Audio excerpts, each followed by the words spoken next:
In the name of the Father, the Son, and the Holy Ghost. Amen. Direct, O Lord, all our actions by thy holy inspirations, and carry them on by thy gracious assistance, so that every prayer and work of ours may begin from thee, and by thee be happily through Christ our Lord. Mary, Queen of the Angels, pray for us. In the name of the Father, Son, and Holy Ghost. Amen. This conference is about apparitions, locutions, and private revelation, essentially. And what we want to do is talk about the criteria. There's three parts of this conference. The first is the criteria for judging whether something's authentic. The second one is why you have to be careful in judging these things, because of the fact that demons can cause certain things. We want to talk about what they can actually do in this area. And then the last thing is some prudential considerations about certain apparitions. Okay. The church, when the magisterium in the church was given a specific charism. Now, a charism is something that's gratuitously given, but in this particular case, the charism is given to the magisterium of the church. It was given by Christ when he ascended. He said, "All power in heaven and earth has been given to me. Go therefore and baptize all nations." It's generally conceded by the fathers that at that time Christ gave them, and also at Pentecost, Christ infused in the apostles specifically, and then it gets passed on by virtue of office later to those who follow upon them as bishops. The church, that Christ gave to the apostles the ability to discern spirits. Now, being an exorcist, I cannot tell you how many times someone has come up to me and says, "Father, I have the gift of discerning spirits," and by the time it's over with, I'm pulling my hair out. Because, in fact, my experience is, in all of the people that have told me that they had the gift of discernment of spirits, not one had the authentic gift. Not one. I did know a woman who did have it, but she never claimed it. And the way I knew she actually had it is she could actually, you'd ask her, something just came up about a case that I was working on, and she said, "Oh yeah," and then she named where the demons were located, what their names were, which there's no way she could have known any of that, but she was accurate. What how they got in, how you're going to get them out, and what they were sensitive to. After that, we asked her a few more times, and she was never wrong. Never. If it's an authentic gift from God, they can see it. What many people misinterpret as a discernment of spirits is they get an emotional feeling in relationship to something, or there is what's called an acquired discernment of spirits, that when you're around something and you learn how it functions, you can look at it and say, it's probably X. One of the exorcists that taught me, he has the acquired gift of discernment of spirits. I had him take a look at a case a couple of years ago, and he said that this is rooted in something connected to the Father. About a month later, we found out, boom, he was right on. But he doesn't claim to have the gift. He just could look at this, and from his experience from the past, he could say, it seems like this is what it's going to be. And I think sometimes people misinterpret that. Like I said, most of the people who ask, say, I've got the discernment of spirits, most of the time they're just wrong. You could flip a coin and probably be more accurate. All right. The discernment of spirits, or the discernment of even apparitions, can never be based upon your emotions. Why? Because demons have access to your imagination, your memory, your emotions, and your what's called the cogitative power. It's the ability to get, that's the thing in your mind that puts perspective on certain things and makes associations. They have access to that. So sometimes people will say, well, I'm feeling, I just instantaneously tune out. And the reason being is because of the fact that the demons have access to that, and they can actually make people feel certain things in relationship to certain things and give you false information. The church, of course, has an objective set of criteria. When it discerns, even though it has the gift of discernment, which basically means it's a specific grace, which normally the bishop does due diligence, when he comes time to judge the apparition, Our Lady will make sure that he receives the grace to know that it's authentic. Anytime you hear someone say, what are you going to do if the bishop says no? They'll say, well, he's an evil man, so I don't buy that He's going to say, so I'm just going to keep believing in this apparition. You've already got a spirit of disobedience right there, but there's also another issue. It doesn't matter if the man is evil. It really doesn't. It's the office. It's the grace flowing through the office that makes the determination, that gives him the grace to see whether something's authentic or not his holiness, or not if you happen to like him or think he's a good bishop. That's not the issue. The one who has the right by canon law to judge whether an apparition or locution or something is authentic is the local bishop, not the Pope. Now, it's true that the Pope does have that authority, but he's granted it to the bishops, and the only time that we would not pay attention to what the bishop has judged is if the Holy Father himself, Rome, derogates it to themselves to say, no, we're going to look at it ourselves. So otherwise, you always follow what the bishop, because everyone thinks, well, the only time we could really know is if the Pope says it. No, that's not true. If the bishop makes a judgment about it, then you know it's not the case. Okay. If he... No, he has. He does. In fact, he's doing it right now in relationship to Medjugorje. Because there's been 3 bishops that have consistently said there's nothing supernatural happening here. They have, and so what most people don't realize is that when Rome decided to take a look at it, initially it was not to make a judgment about whether it was authentic or not. It was to determine whether the bishops had met the canonical requirements for its proper adjudication. Later, though, on the panel, in the Congregation for the Doctrine of Faith that looked at it, the entire panel did not think it was authentic. The only people who thought it was, except for 3, which were the Franciscans involved in it. So this is something which, when the Holy Father comes out with it, I think it'll probably put an rest to it as to whether it's authentic or not. Okay, so he does do it, but rarely. Usually they just leave it to the local bishop.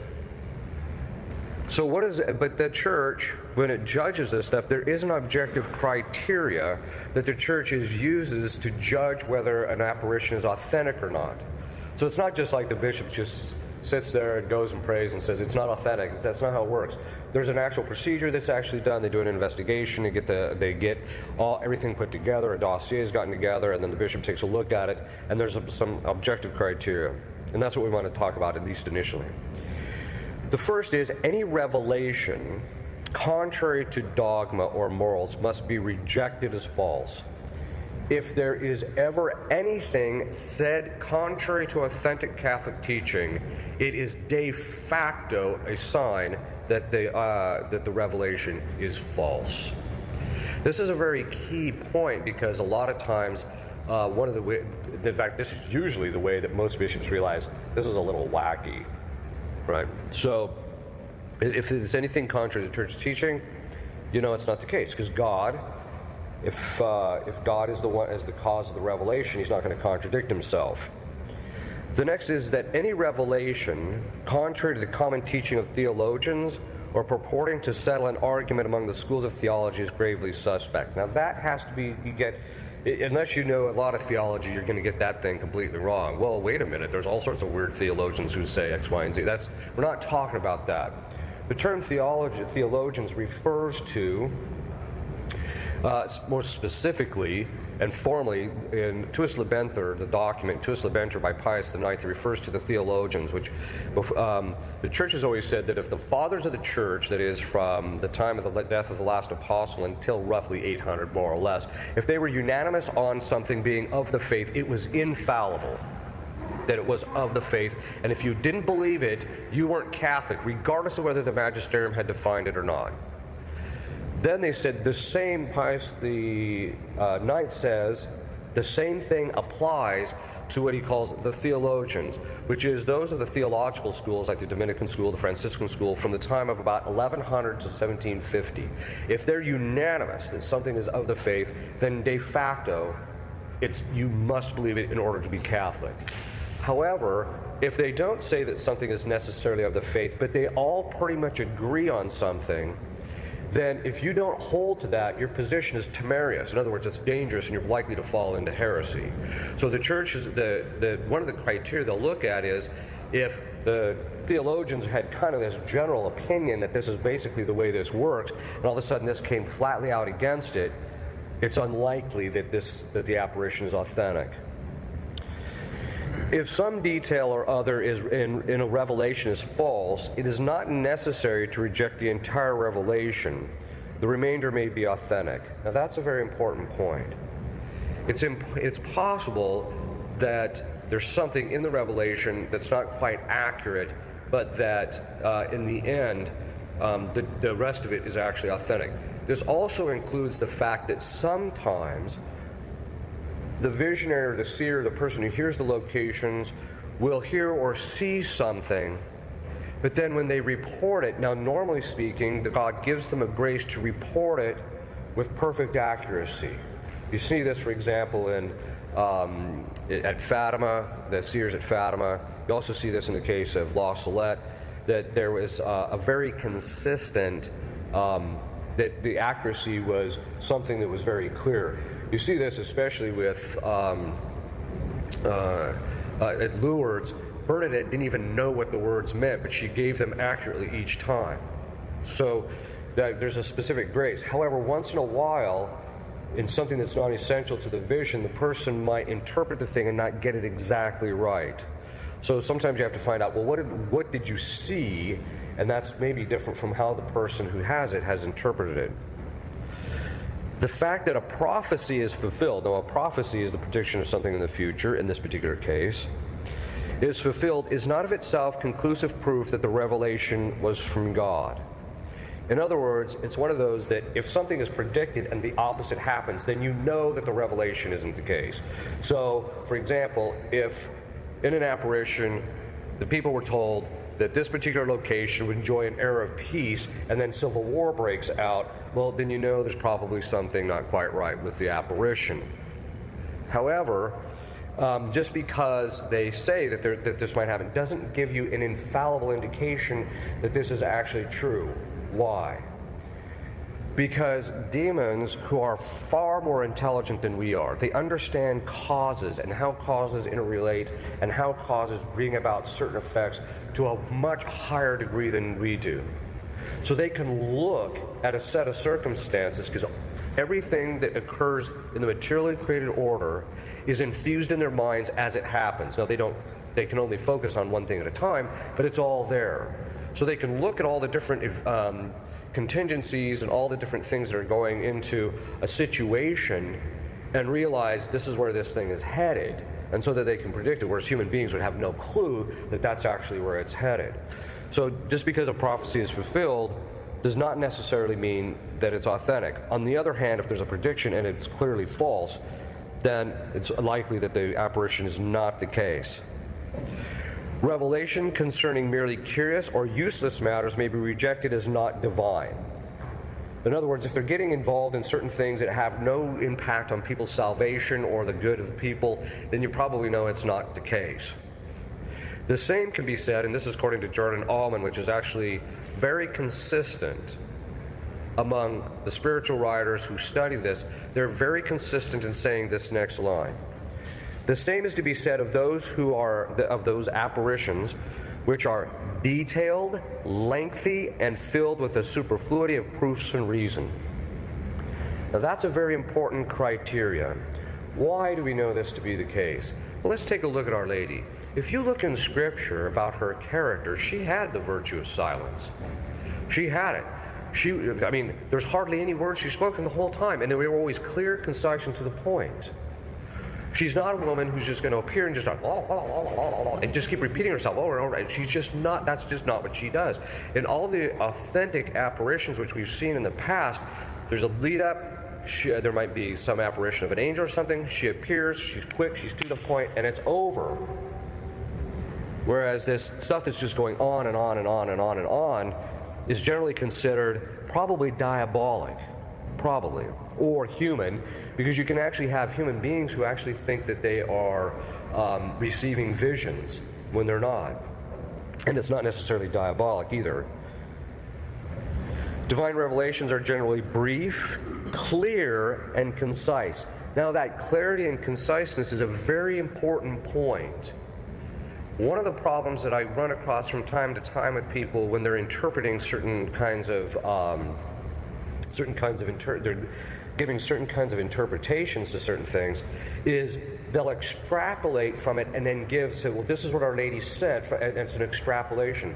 That is not how apparitions are ever to be read, ever. They're always to be read in what's called the formal sense, which means that Our Lady, or whatever the case, says exactly what she intends to say, no more and no less, and precisely as she says it. The person who receives revelation, so there's the content of the revelation, then the second you have to take a look at the individual giving the content. The person who receives the revelation should be examined carefully, especially as to temperament and character.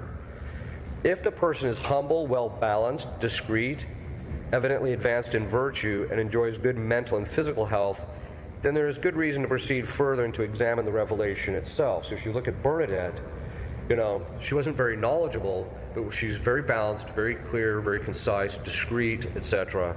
And so obviously this is the case. But if the individual is exhausted with excessive mortifications, suffers nervous affliction, is subject to periods of exhaustion or great depression, or is eager to divulge the revelation, and that's one of the key things. Most of the people who have received authentic revelations have absolutely no desire to talk about it. In fact, some of them have to be commanded by their superiors to write it down. Otherwise, they just don't want to deal with it. Whereas a person who's always going around and trying to make sure that everybody knows that they've received this. One time, when shortly after I was ordained, I showed up to fill in for a priest. And I'm walking up to go into the sanctuary, and this woman kind of cuts me off, and she says, the first words of her, I don't even know this woman from Eve. And she says, I've seen Jesus and Mary. Good for you. I'm happy that you've seen them. All right. So in other words, if you see those things, there's cause for doubt. In other words, you have to kind of take a look at the character of the individual. So those are kind of the objective criteria. Why is this criteria important? Well, part of it has to do with the fact that demons can actually be the cause of certain kinds of activity that can be very close to what appears to be an authentic apparition. We want to go into those a little bit. The first is that they are capable of producing corporeal and imaginative visions. What does that mean? It means that they can actually cause externally to the individual, or in their senses, a change in, they can cause this change or a vision, like creating a hologram, so to speak. They can create this externally to the individual so that the individual actually thinks that it's there. Or they can put it in the imagination and give the person the impression that they're actually seeing something real. They can actually cause that. They can't give what's called intellectual visions, which is part of that, the immaterial part of our intellect, because there's different parts. We have a spiritual part to our intellect that has the capacity for self-reflection and abstract thought.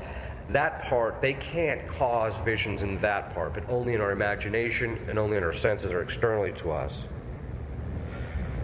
They can produce rays of light in the body and sensible heat. In other words, they can make it look like the person's glowing, so they must be divine. No, demons can cause that. They can falsify ecstasy. This is one of the reasons why when the church is testing people during apparitions, there may be certain things that the doctors do to them, like they might poke the person, they might take their pulse, they might check to see if there's any dilation of the eyes. That is to make sure that it's not being falsified, that the apparition isn't just being faked by the individual himself. It does not mean that if the eyes don't dilate, or if they poke the person, they don't react, that it's therefore authentic, because the demons can shut down bodily functions in that area and make it look like the person's in ecstasy. So it doesn't mean that just because that happens that, what the church is just trying to do in that case is just rule out any kind of human spirit being the source of the apparition. They can cause sensible consolations and tenderness.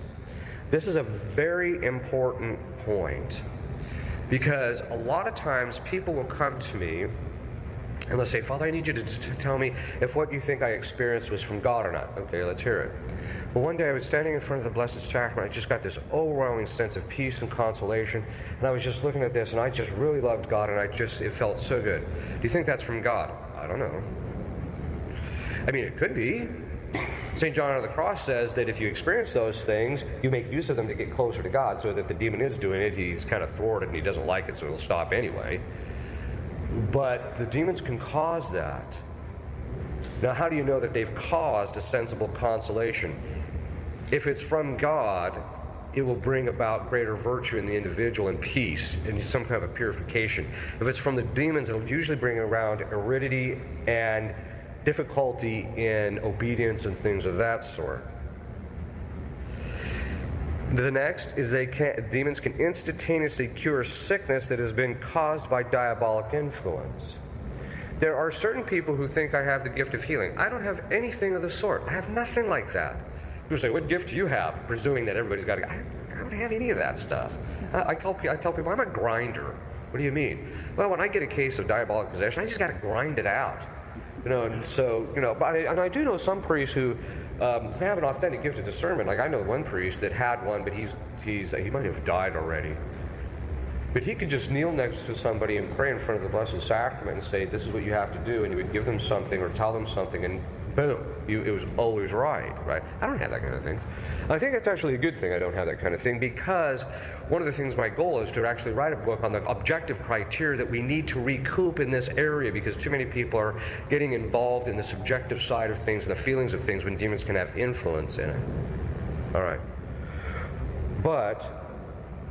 So I don't have the gift of healing. What I can do is I can say minor exorcisms or even solemn, and as a result of that, if the illness is being caused from a diabolic cause, it will stop and the person will recoup on their own, usually very quickly. That's all that means. But it just means, though, that you have to be careful like this. This person was healed. Yeah, but there's different kinds of healing. One of the things that demons can't do, for example, is suppose somebody doesn't have an arm or their arm's been cut off. The demons cannot restore the totality of their arm because that requires creation, so they can't do that. Because demons can't create a substance, they can't create something. But they can, if the person is like really sick, all of a sudden the person feels, I've been healed, and then there's a change, and then they feel better. They can do those kinds of things.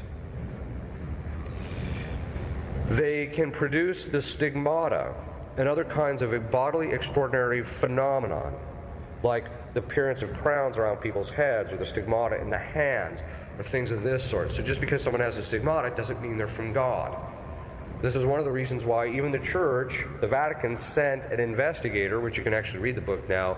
It's put out by Ignatius Press, which is it's quite a good book, I think, actually, generally speaking.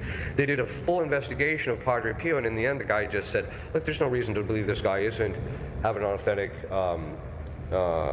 stigmata because of the fact that he's a simple, humble individual, etc. So he didn't see any indication that there was any kind of falsification occurring. But the demons can do that. They can cause the stigmata. They can also cause extraordinary phenomena dealing with physical objects, such as crowns or rings and things of this sort. They can simulate miracles. They can make it look like it's miraculous when it's actually not. And they can cause phenomena such as levitation. Just because someone levitates during an apparition doesn't mean it's authentic, because demons can cause that. Or, just because of the fact that it looks like the person is receiving Holy Communion because something appears on their tongue, etc., doesn't mean that that's necessarily, because the demons can cause that vision even to other people standing around. They can simulate bilocation, which is not obviously an authentic case of bilocation, but they can simulate it, making it seem like someone appeared in another location. They can simulate compenetration or make it appear like there's what's called compenetration of bodies, where it looks like something passes through the individual. Now, this is a very important thing, because I don't know if you've been watching the YouTubes, but there's two kinds of videos that are being uploaded on YouTube. There's those who are doing it by a sleight of hand. It looks like magic that the person sticks this thing through their hand and they pull it out. It looks like it's authentic, but it's actually not. It's just a sleight of hand. It's a form of deception. But there's a few people that are using diabolic mediation in order to actually do those kinds of things. So I don't suggest you sit around watching them as a matter of curiosity. All right. Demons can cause persons or objects to disappear from sight by placing an obstacle in the line of the vision or acting directly on the sense of sight. They can transport them too. From time to time, people will call me to their house, and stuff in their house is appearing and disappearing. They can simulate locution by means of sound waves or immediate action on the sense of hearing, or they can even act upon the person's imagination so that they actually think they're hearing something. So it doesn't necessarily mean that they're having something if they're authentic, if they're hearing it. This is why, because demons can do this, you have to shift to an objective criteria. Is it contrary to what the church teaches? Is it contrary to what the theologians say? Is it contrary to what the church normally understands by how things work spiritually, etc.? That has to be the objective criteria in judging it. They can cause a person to speak in tongues. There are three kinds of, quote, speaking in tongues. And this is something that every time I say this, there's always pain in the audience in someone's case. But I'll say it anyway.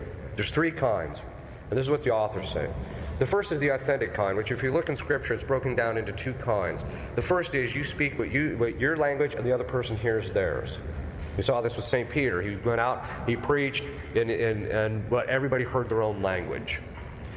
The second is that God infuses in the individual the knowledge of the language, so that when they speak it, they actually know what they're speaking.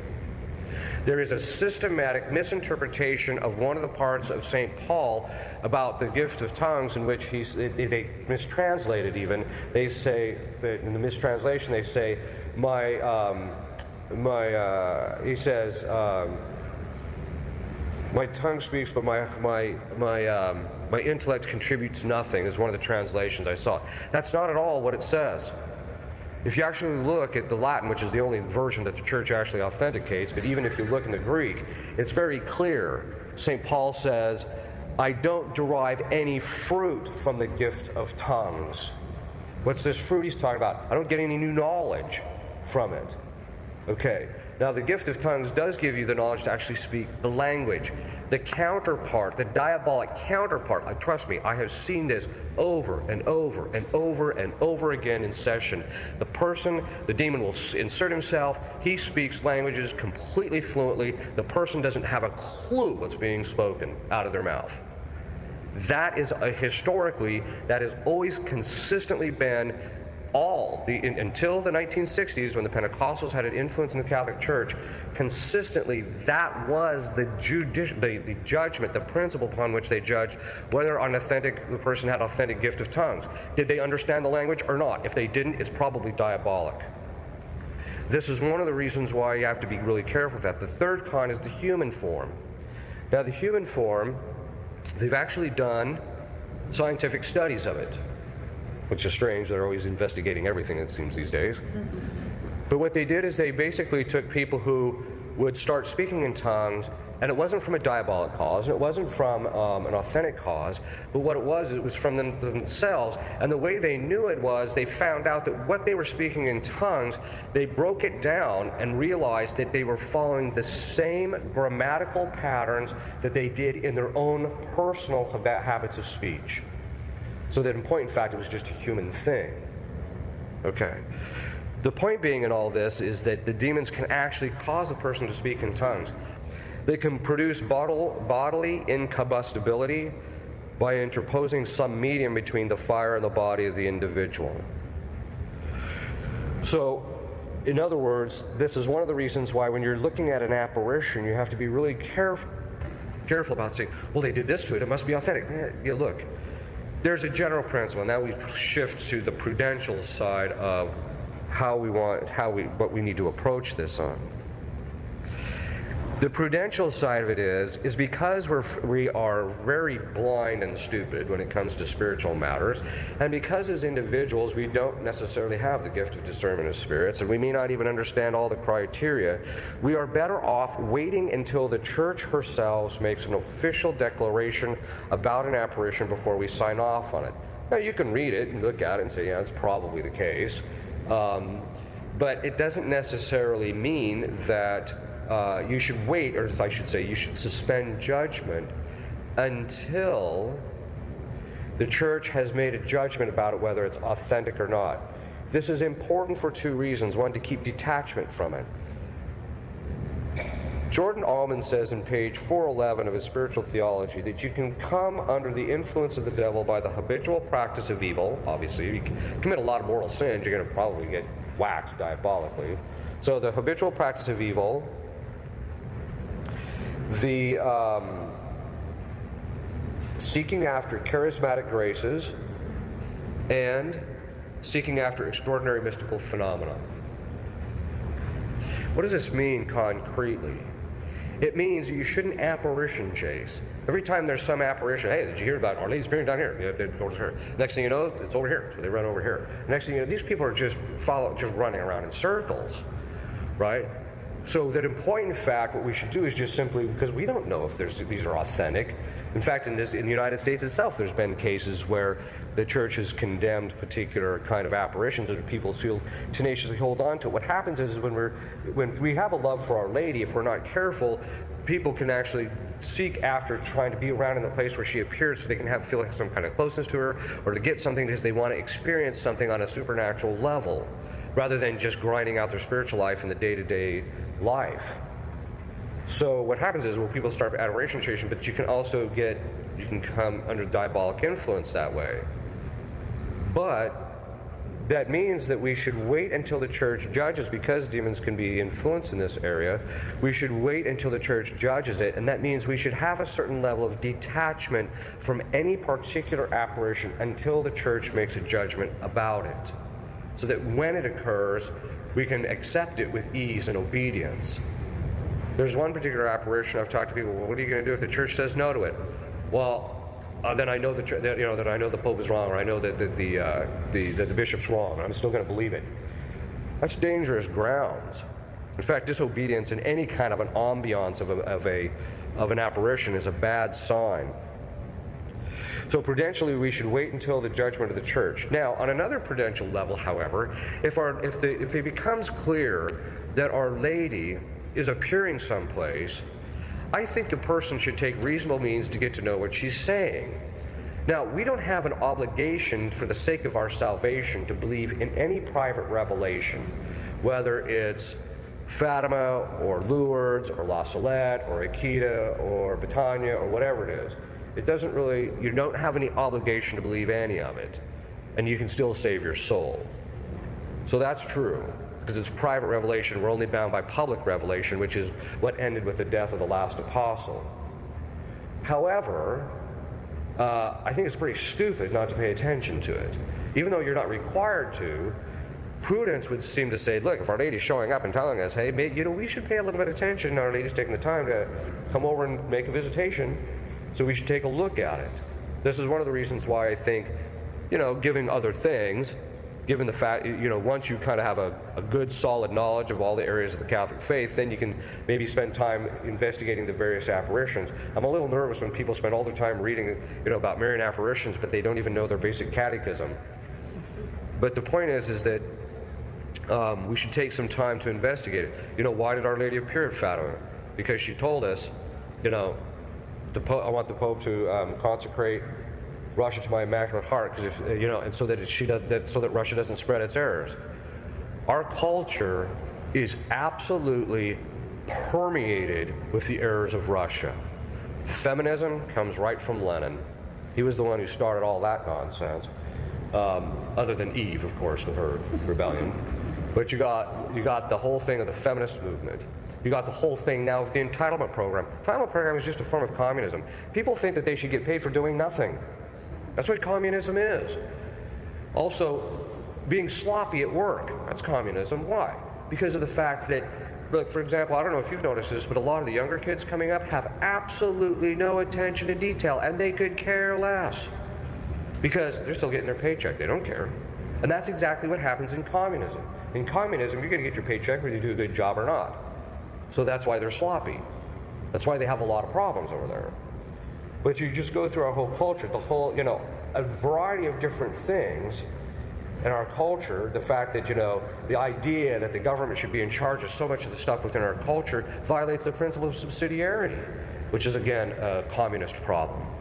So our culture, and quite frankly, worldwide, it's completely permeated from it.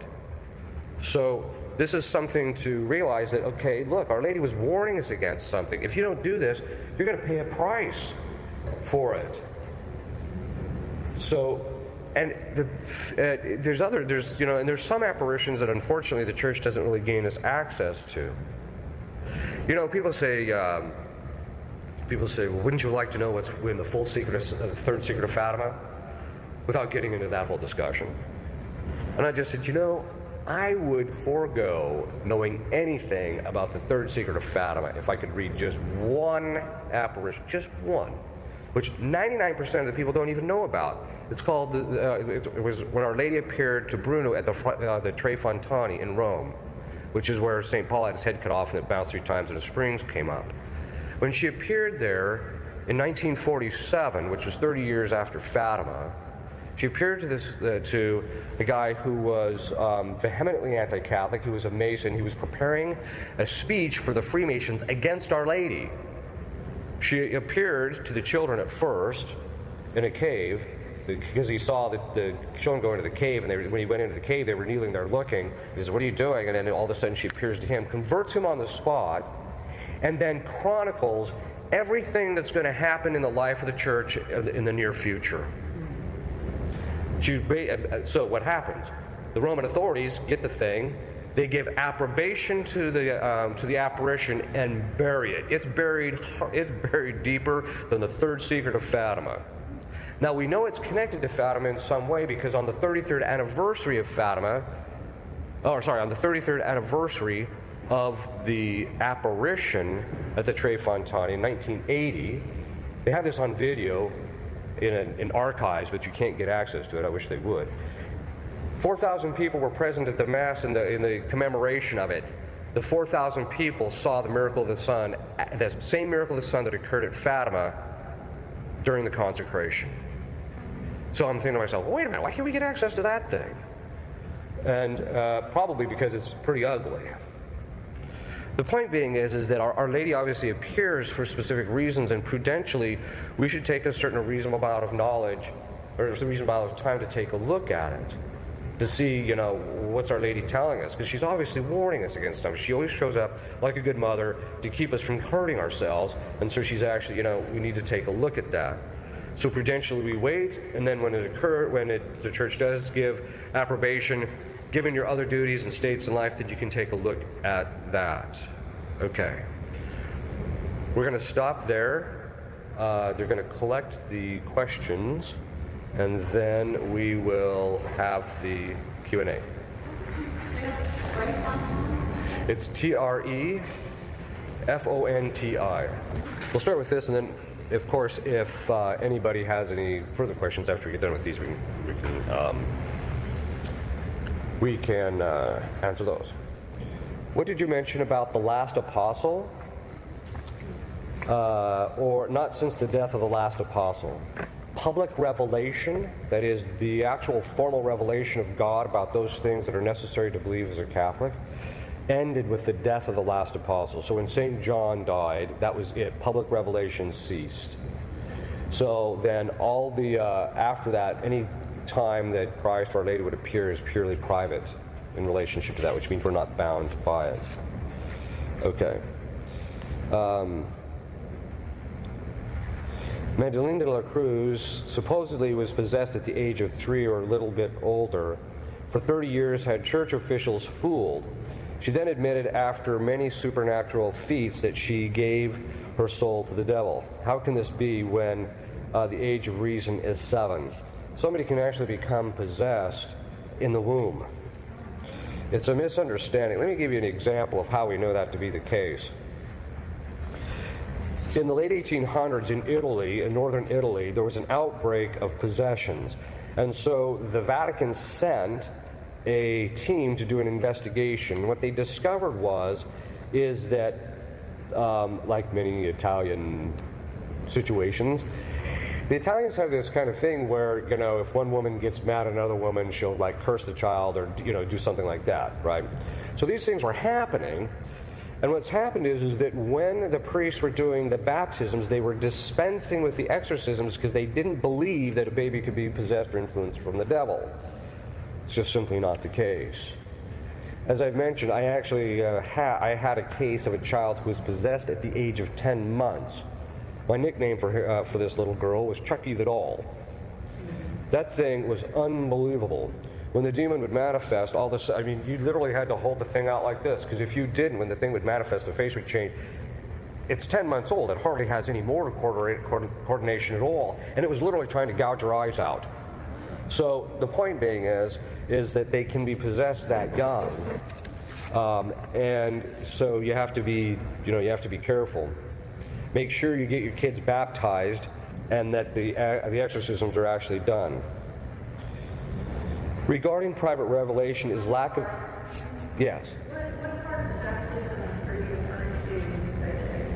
It's right in the beginning.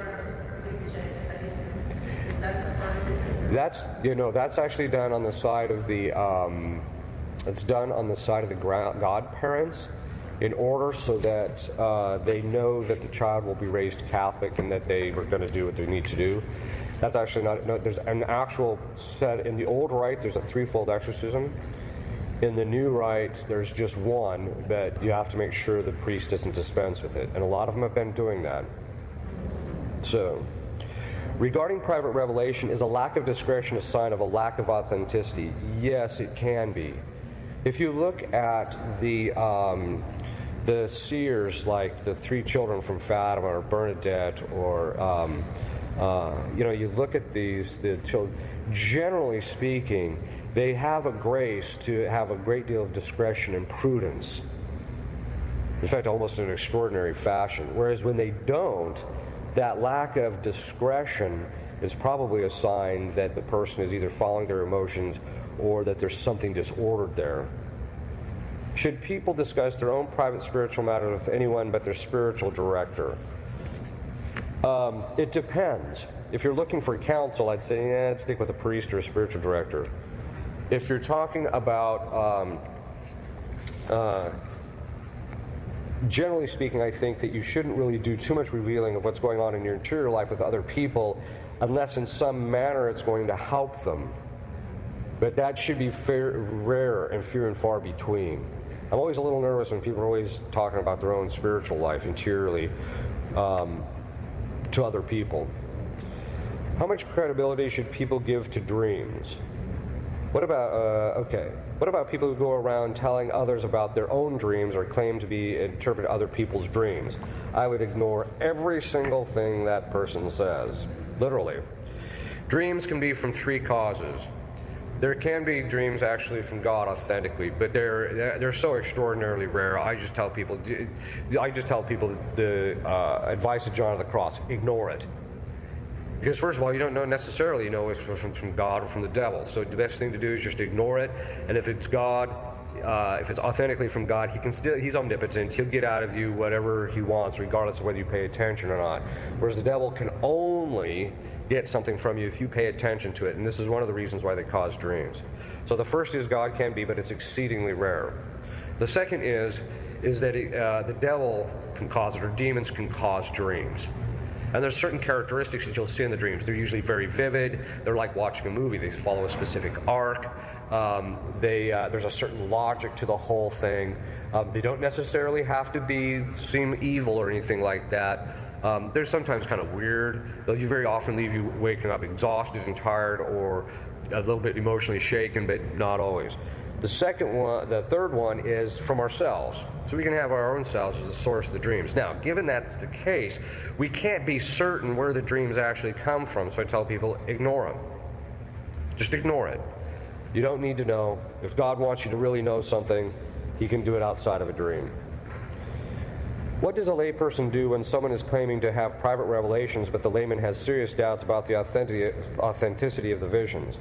I would just tell him, you need to go to a spiritual director, talk to him, and don't talk to anybody else about them until he thinks that they should be properly investigated and signs off on them.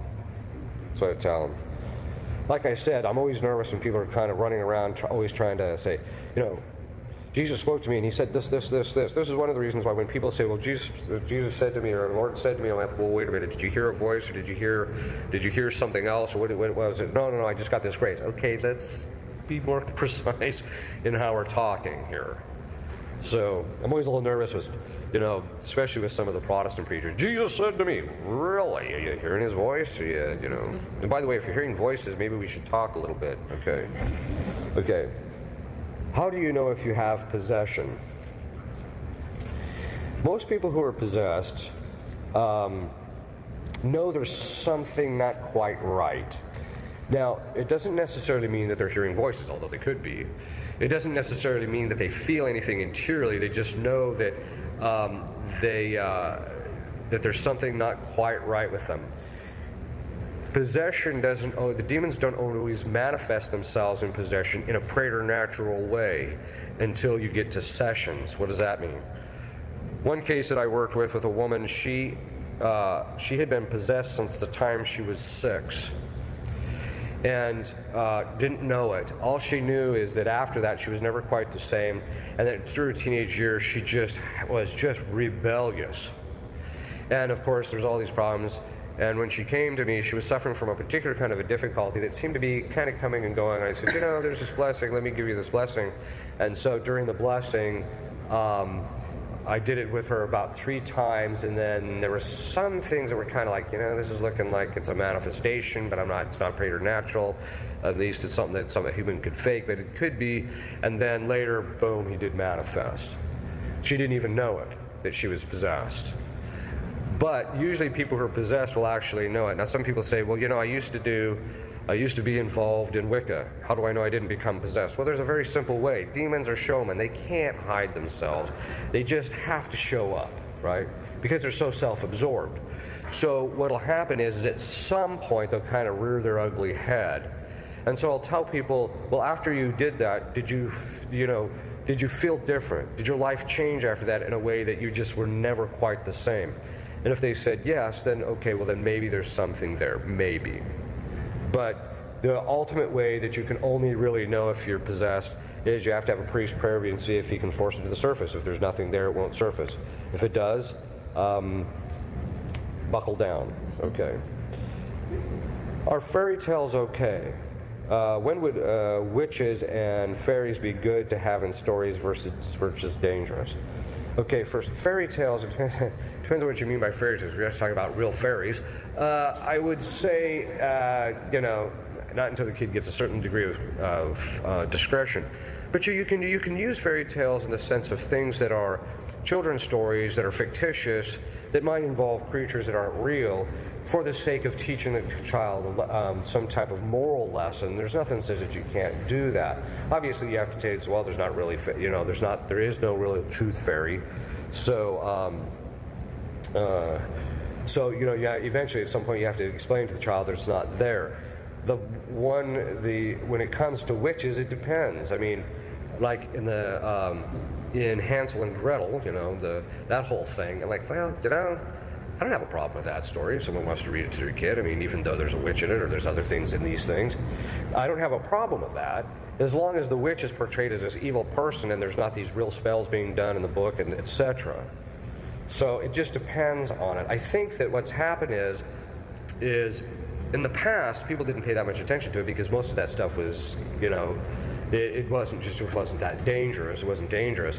But then, now that we are full-blown into an occult society where there's occult stuff happening, people are involved in witchcraft, you got the Satanists trying to put up their statues of Baphomet and all this other nonsense. The fact of the matter is that now people have kind of gone to the other extreme where they're a bit too sensitive about it. And I'm just like, look, Just let the thing speak for itself. If it's dangerous, it's dangerous. If it's not, it's not. I wouldn't worry too much about it. I mean, if they're portraying witchcraft as a good thing and trying to encourage the kids to do it and putting spells in the books, I'd say I'd keep it away from my kid. But on the other hand, if it's just, the fairy tale, like Peter Pan or something, I wouldn't worry about it. All right. Yeah, well, Harry Potter's a different matter because the spells are real. And there's a whole history of Harry Potter that is a problem. And besides, the moral stories in Harry Potter are actually bad, which is the ends justify the means. That's the moral of the stories. Okay. In what ways can a husband bless his wife? Only generally or for a specific purpose in mind? Well, the custom is, or the tradition is that he can bless her by just making the sign of the cross on her forehead and say, God bless you. He can just say it, etc. And that's usually how it's done. If it's for a particular purpose in mind, like if she's traveling, he can say, God bless you and may God keep you safe. He can do something like that. But it's not only priests use what's called constitutive blessings, where you're blessing people for very specific things. Usually as the husband, it's just a general blessing. When someone is trying to grow in virtue, how many areas should someone be working on at a time, and how should someone determine where to start? That's a very good question. And the question is, and this is the actual answer. Teresa of Avila said that you should pick one vice and work on it, and then once you conquer it, move to the next. So how do you figure out? So I don't recommend that people are, well, I'm fasting 7 days a week on bread and water for this thing, and then, oh, and by the way, over here I'm flagellating myself for this thing, and over here, no, look. Focus on one thing, conquer it, and get rid of it. Now, how do you know which is what you should start on? The one that's the predominant fault. And what's a predominant fault? It's the one that's usually the worst, not always, but it's usually the worst, and the predominant fault is one from which other faults flow. So if you have, like for example, if your problem is that you're lazy, and as a result of that, anytime anybody suggests something that maybe you should get off the couch, and you get angry with them, and then you go to confession, Father, I have a real problem with anger. That may be, but your real problem is you're lazy. So you get off the couch. Okay. Now, how do I know which one that should be? Sometimes we can just do an interior recollection of it. You can ask your guardian angel to show it to you. He knows what your problems are. He's got to deal with them. But the most effective way to find out what your defect is pray a novena to Our Lady of Sorrows, specifically under that title, and ask her to reveal to you what is the defect that I need to work on, what's the one that's underlying the most. And very often she will reveal to you things that you had never had anticipated. Okay. Sometimes people say, boy, that was brutal, when they found out what their real problem is. How should a family respond to the growing toxicity of the culture? How does someone determine how much a child should be exposed to as a child and they are growing up? How should a parent address different topics? Okay, first the first part. Exposure to a problem is based upon the ability of the person to process the issue, the problem. When a child is before the age of 6, you do not expose him practically to anything that could be detrimental, because he doesn't have the sufficient use of reason in order to be able to process it. Well, between the ages of 6 and 12, or before they go through puberty, you might be talking a little bit about some problems, especially if there's some kind of family issues or things like that, you can talk about them. And in relationship to the society, you basically need to make sure that their access to the internet is filtered and all that, and that they actually that you're still protecting them in large part, but you may have to start introducing some of the more minor issues at the beginning. After puberty, provided your child has sufficient virtue, you need to start addressing the graver problems in the society. I'm sorry, but by the time your child reaches 18, he better understand what's wrong with gay marriage now. He better understand what's wrong with people living and shacking up. You better understand what's wrong with divorce and remarriage without annulments. You better understand all this stuff, because if not, the minute he walks out of there, he's just going to get whacked, and he's not going to know how to deal with it. So he needs to actually know about that, and that means the parents have to introduce the topics and talk about the topics in such a manner that's suitable to his capacity or her capacity, and talk about them so that they actually understand it by that time. Your goal as a parent is to get the child to the age of 18 with sufficient maturity to basically navigate in the culture, and that means that you're going to have to prepare them fairly significantly here. One of the things that you can do too, though, is that when the kids are young, I mean, you're just basically saying, no, John, you can't do that. That's wrong, right? But when they get to a certain age, you start talking about why things are morally right and wrong. That is when they have use of reason. And then as they're going through puberty and things of that sort, you should be introducing them into more extensive, like, examinations of conscience so they understand, or going through some type of moral textbook that's for some of the homeschoolers that will begin to lay out what the virtues are and what the vices are and what the problems are, so that when the child gets to a certain age, he actually understands what's morally right and wrong, and the why of it. Not just that he knows, that fornication's immoral. He needs to know why it's immoral, so that in the end, he doesn't just say, well, that's just mom and dad and everybody else is doing it, so I'm going to do it. How should a parent address different topics? There's two principles: the nature of the topic and the capacity of the child to process the topic. So you just have to look at the topic and wait. So if you're talking about matters that pertain to the 6th and 9th commandment, you don't talk to your kid who's 5. You wait until the kid is, getting a little bit older, 8, 9, 10, depending on the child, and where those questions start coming up, because kids start wondering, hey, where do babies come from? Telling them the stork isn't particularly helpful. Okay, so at some point you're going to have to introduce it. Now you may have to delay, he may ask the question, but you may have to delay it because you realize he's just not ready to hear this. Okay. Where is the balance between prudence, protecting and providing for your family, and relying on divine providence? Oh, that's a whole conference in itself. Okay. First of all, prudence is the application of right reason to the concrete circumstances. So prudence itself should be able to tell you all of this. If you're really prudent, you'd already know. So protecting your family, again, it's a matter of levels and degrees. One of the biggest mistakes I find is people are protecting their children all the way until they're 18, and these kids literally don't know the first thing about the culture, or know very little about the culture, and haven't had any interaction with it. One of the things is, if your child is of sufficient maturity and virtue, you may want to have them take on a job that has to have where they have their contact with people is somewhat limited, but they still have contact with people, so they have to start learning how to process these things. One of the reasons you want to do it before they leave home is because then through counsel you can help them to know this is the proper thing to do. So the balance, again, is it's a matter of looking at the circumstances. I have to look at the child, look at the stuff we're dealing with, look at the nature of the thing we're kind of dealing with, and see how does this all kind of come together. Is it easy? Not really.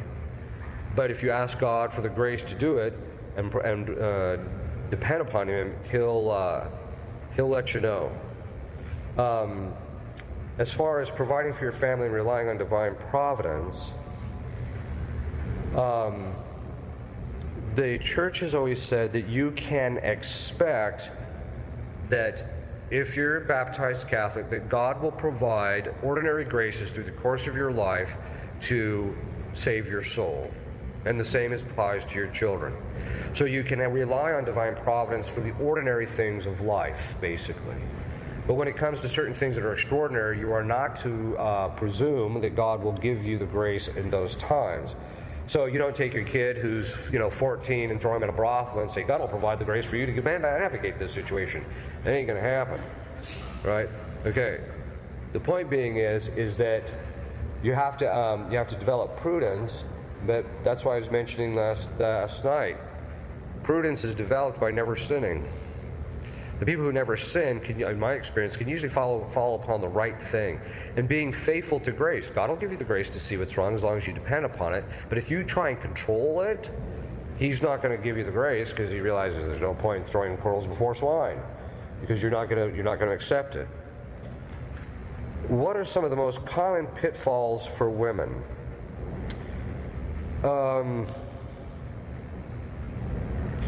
I think that the principal defect, that if a woman can conquer this, if she can conquer this one defect, she will excel in all other areas of her spiritual life. And that is not controlling her husband.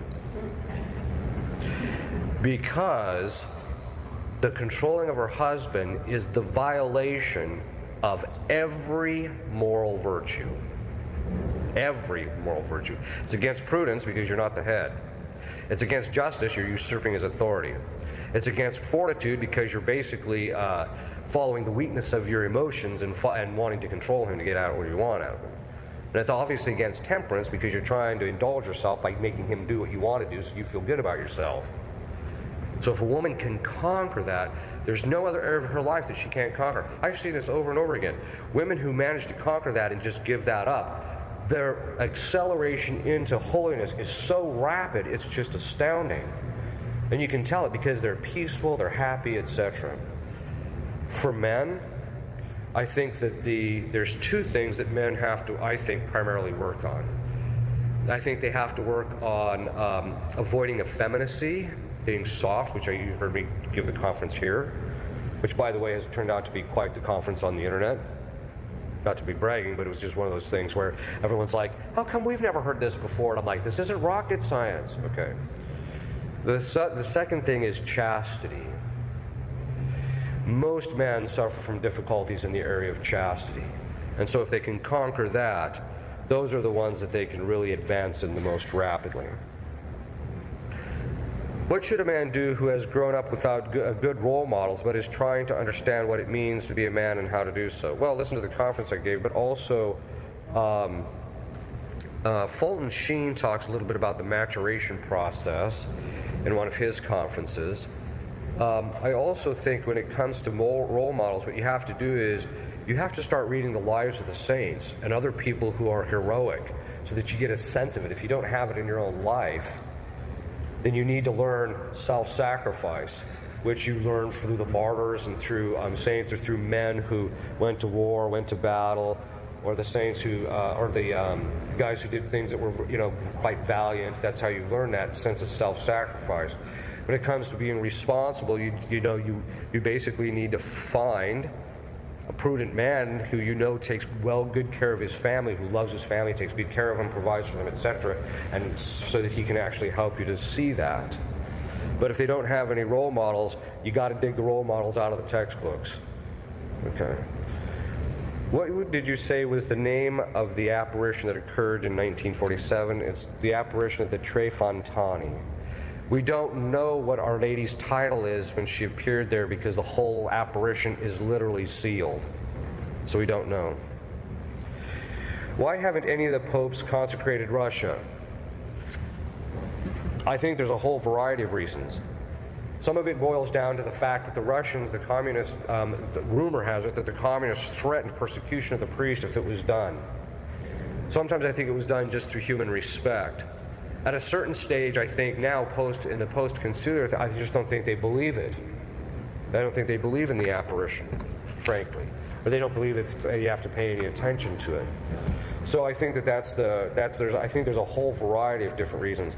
It really ultimately boils down to one thing, though, and that is no pope has consecrated Russia because no pope has had the grace to consecrate Russia, because we haven't prayed and done our part to merit that. That's why. Based on what you said about the seer interpreting the vision improperly, is it possible for Medjugorje to be authentic? Well, I think that's one of those things that we have to wait for the church to make a final judgment. As I mentioned, Medjugorje, the three prior bishops, have said there's nothing authentic happening there. We need to wait till Rome makes the final judgment. Did the church approve the stigmatist Catalina from Bolivia? I'll admit my ignorance, I have no idea. There's so many of these things that are starting to kind of come to light. There's so many different apparitions occurring, it's hard to know all of them as well. When Jesus drove the demons into the pigs, I always felt sorry for that guy, by the way. He lost his whole herd, right? Yeah, there you go. When Jesus drove the demons into the pigs, did this have anything to do with the Old Testament view on not eating pork? No, it didn't. Actually, what it had to do, because Christ actually lifted the restriction on pork, what it had to do with is Christ, two things. there was two things that were taught. One is that the disposition of the demons is entirely in the hands of Christ. He's the one who determines where they go. This is why even in sessions when you're dealing with possession, you actually remand the demons to the foot of the cross, and Christ is the one who determines what happens to him, ultimately. The second thing is, because even as an exorcist, you don't have the authority to tell the demon where he is to go. You might have the authority to cast him out, but you don't have the authority to tell him where to go. Only Christ does. The second thing is that it was to give us knowledge that demons can possess animals and inanimate objects as well, other than just human beings. Also, I suppose in a secondary or a tertiary way, he was also teaching us that when demons leave people, they can go somewhere else. They can be a bit of a problem. As a parent, should my kids be friends with kids whose families read and like Harry Potter? I think it depends. I mean, it's one thing if they're watching the movies and reading the books all the time, they're constantly talking about it, I'd say I'd get them away from there. But if it's the type of thing that they've read the books, they like them, etc., but they don't really pay that much attention to them, I would say I wouldn't worry about it. But if they become fans and devotees of it, I wouldn't have them hanging around. Is it prudent to stock up on food supplies for the economic hardship, or should someone only keep what they need now? Okay.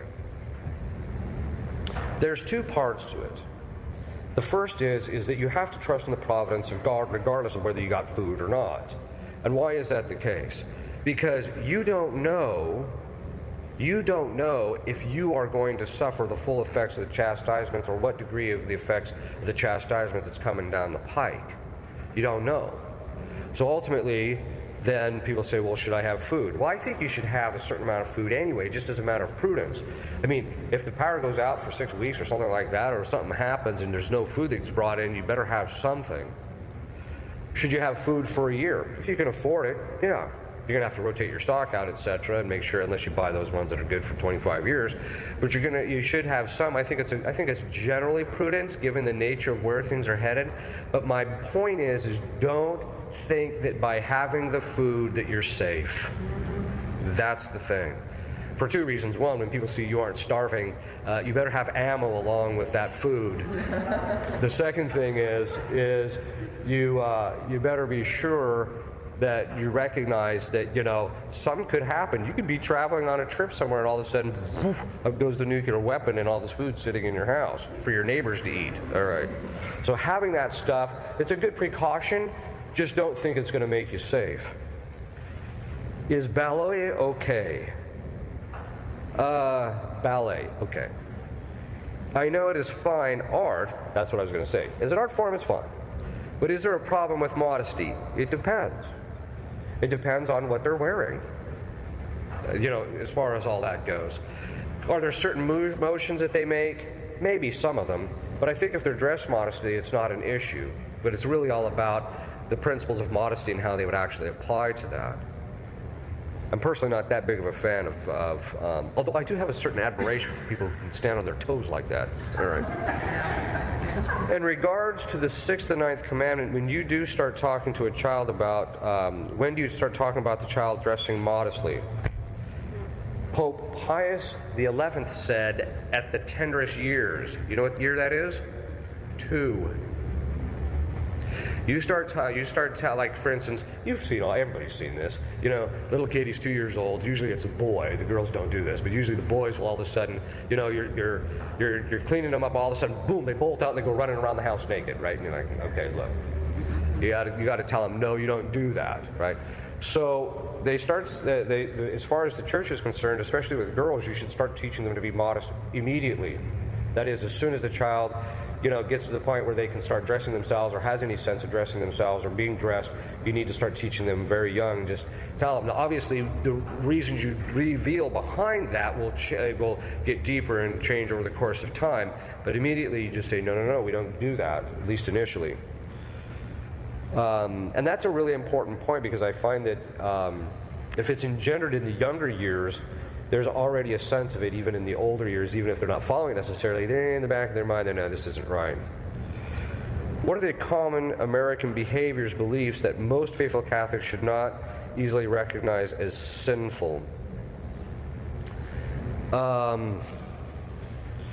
Boy, I'd have to think a little bit about that one. I'm not real sure. Let me think a little bit about it. What do you think of Elizabeth Kindelman of Hungary? It's another one of those people I don't know much about. You know, you would think me being in this business, I'd have a better sense of these people, but there's so many of these I just really don't know. I just haven't had the time. Part of it is, too, is that, you know, people will ask me, well, have you read this book? Have you read that book? And read this book? You know, and it's usually some, you know, recent book that some authors put out. It's a bestseller. I'm like, nah, I haven't read that book. Nah, I haven't read that book either. They're like, well, what are you reading? Well, quite frankly, my time is limited to read. So if I'm going to read something, I'm going to read the Saints. I'm going to read some formal theological tract. I'm not going to read, you know, what Joe Schmuck tends to think about the Hillary Clinton or something. I'm just not interested, right? It just doesn't really mean too much. But sorry, getting back to this. I just don't know that much about it. It's hard for me to keep track of all these, all the people. What I need to do is get something on my iPad so that, what do you think of so-and-so? I'll let you know. And look it up. Okay. All right. You know, I think the common American behaviors or beliefs that most faithful Catholics would not easily recognize as sinful. I think there's a few of them, and I think most of them revolve around the area of modesty.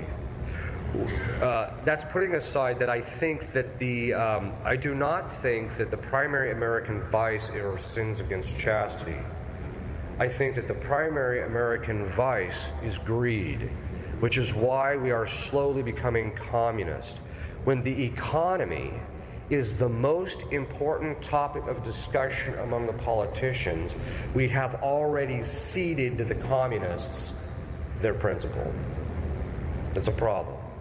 There's other areas that are far more important, like obviously abortion, the fact that we have this moral collapse, we've got gay marriage, we've got all this stuff that obviously our kids are getting out of high school and they can't even read. I mean, it's just the whole thing is a mess. So, but as far as the American behaviors, I think the primary things have to do with modesty. And this is, partly it has to do with how people dress, but I think, because I've noticed that even some faithful Catholics, not necessarily traditional Catholics, but even some of them, some of the stuff they wear, you're just like, whoa, you know, you go to communion in that? So I think that there's that, but I think it also has to do with, you know, there's a lot of hidden things in our culture that are just disordered. For example, the idea that you should get to express yourself in certain circumstances and nobody should get to stop you is actually a sin against modesty. Because a person who's modest recognizes there are certain principles about when you do and do not say something, and you don't have a right to express yourself if it's contrary to the common good. The second thing is I think there's a lot of curiosity in our culture. You know, people who spend hours on the internet, 99% of the time, that's just idleness, feeding the vice of curiosity. You don't need to know 90% of the stuff that's on there. And this is one of the things where there's just an enormous amount of time. Obviously, effeminacy, I think, is a gargantuan problem in our culture, even among faithful Catholics, even among traditional Catholic men. I think it's just gargantuan. So I think that's one of the problems. I think also there's also other violations of modesty in relationship to speech, where people think it's really hip to speak in terms and ways that, you know, that the people who are the most recent, the avant-garde of speech are inculcating and bringing up. I think that's a problem. I also think that it's a sin against modesty, this constant texting in front of everybody around people, because basically it's also a sin against circumspection, because you're not paying attention to what's circumspection is when you keep track of your surroundings. Well, as soon as you start doing that, you're not paying attention to your surroundings. It also is kind of a sin against justice, because basically what you're telling us, and you see this, you're basically telling the people that you're around that they're not worthy of your attention. So I think there's a lot of stuff that's creeping in. I think those are some of the more pervasive things.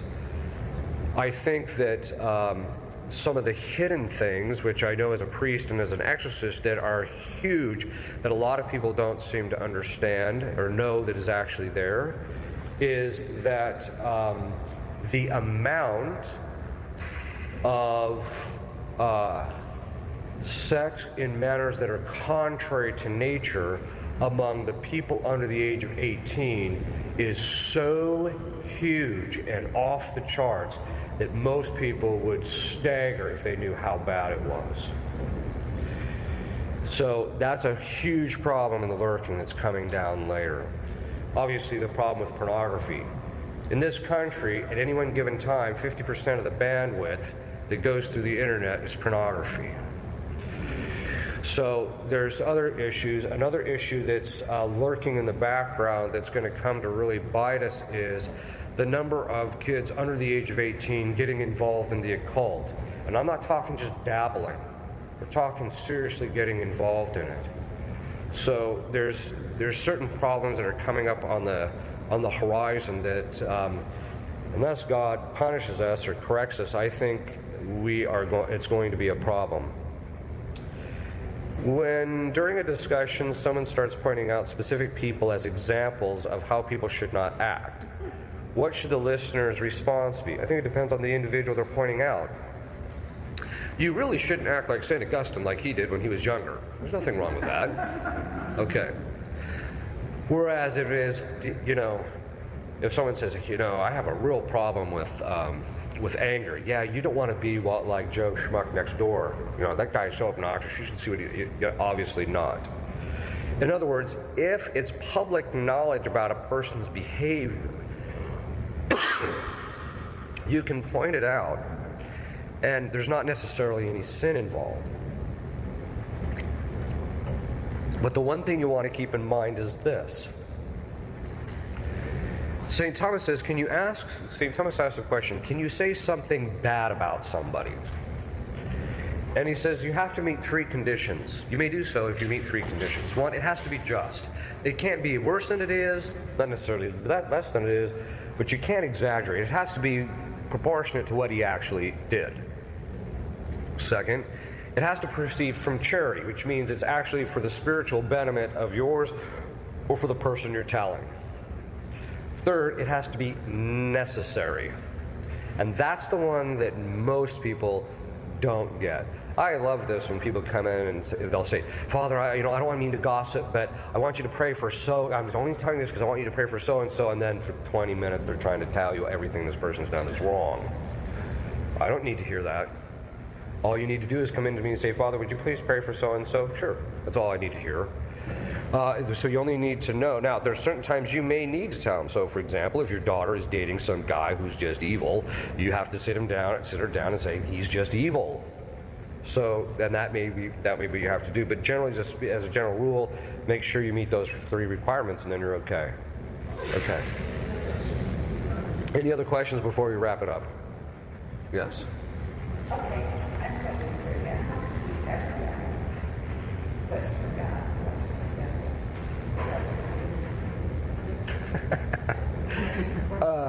Well, it depends on what you're talking about. I mean, if you're talking about like in dreams and things like that, you just ignore all that stuff and just lead your Catholic life. If you're talking about apparitions, you just wait to the judgment of the magisterium. Obviously there are certain things in your life that you're going to begin to realize that this is diabolic because there's just certain things happening. For example, somebody's trying to destroy your family's finances or something. The person who's trying to do that may not be possessed, but you do know that this is disordered and evil. We will stop there, and if you kneel, I will give you a blessing. Benedictio Dei omnipotentis, Patris et Filii et Spiritus Sancti, super vos et manet semper. Amen. Amen.